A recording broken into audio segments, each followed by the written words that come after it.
Du côté de Wittenheim, je suis aujourd'hui avec Monsieur le maire Antoine Homé. Bonjour. Bonjour Isabelle, bienvenue à Wittenheim. Monsieur le maire, nous sommes aujourd'hui au cœur du village, à côté, à proximité de la mairie. Nous allons ensemble faire un focus, un tour d'horizon de cette ville 5e du Haut-Rhin. Oui, vous l'avez dit, c'est plus une ville qu'un village, même si nous aimons bien dire que Wittenheim est une ville à la campagne, puisqu'il y a différents quartiers, puisqu'il y a un centre-ville avec une étendue très importante.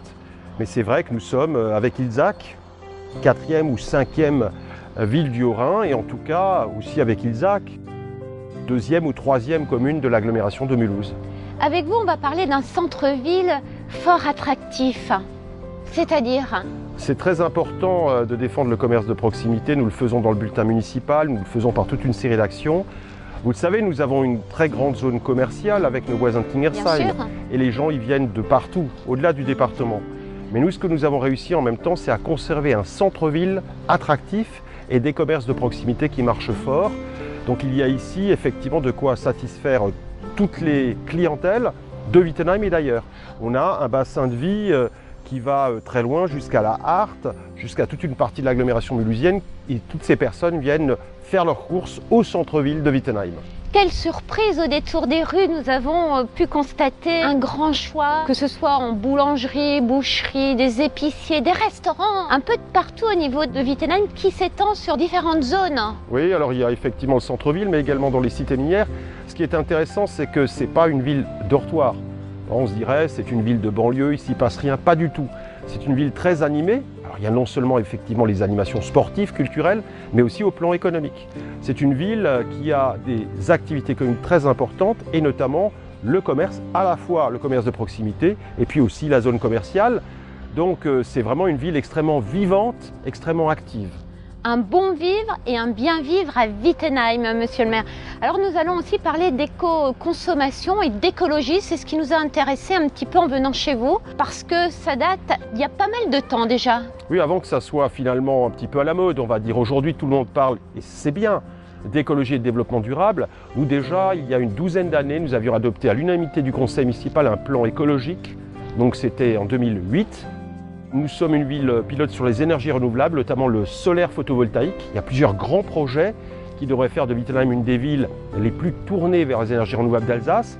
Et puis, ça fait très longtemps que dans les pots municipaux, nous servions des produits bio et nous encourageons, notamment dans les cantines, les périscolaires, un peu partout dans les manifestations municipales, tout ce qui est à la fois bio ou circuit court. Nous avons beaucoup de magasins bio et nous avons une légumerie bio également à Wittenheim. Vous parlez d'un commerce ? Non, alors en fait c'est une entreprise qui transforme des légumes, qui les prépare pour la restauration collective. Alors elle a à la fois un rôle d'insertion parce que les personnes qui y travaillent vont y retrouver un emploi d'insertion et puis en même temps ce ne sont que des produits bio. J'y vais régulièrement, je leur ai rendu visite avec la commission économie il y a quelques mois, donc nous sommes à leur côté.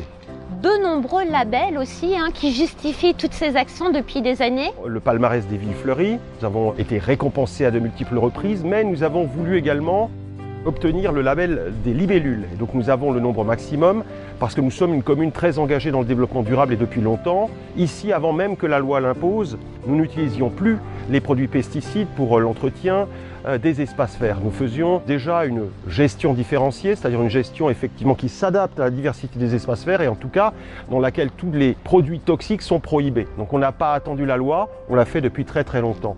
Je crois que c'est ça qui est important ici, c'est qu'on anticipe et qu'on prépare l'avenir avant que la loi ou la règle l'impose. On parle aussi d'un très beau parc, je voulais en parler rapidement pour le mot pour la fin. Le parc du Rapparcala, oui. On voit bien, là aussi, il y a toute une histoire derrière. Il y avait des vignes jadis, au moins jusqu'au XVIIe siècle. Et puis nous avons souhaité que ce parc soit un parc avec des essences locales. Là aussi, il n'est pas question d'apporter des plantes tropicales. Et donc c'est un parc qui est extrêmement vert, extrêmement naturel, mais dans lequel on ne trouvera que des essences qui existent ici en Alsace. Et c'est un véritable succès, les habitants y viennent très nombreux, c'est vraiment une grande réussite et ça se passe très très bien. Un très très beau parc avec de nombreuses animations, la fête du potiron au mois d'octobre. Voilà la fête du potiron. Alors là aussi on parlait d'alimentation, il y a des stands d'alimentation, on essaie également de favoriser la consommation de fruits et légumes, produits locaux, du miel. Et tout ça s'inscrit dans une logique globale qui est effectivement d'améliorer toujours la qualité de vie ensemble.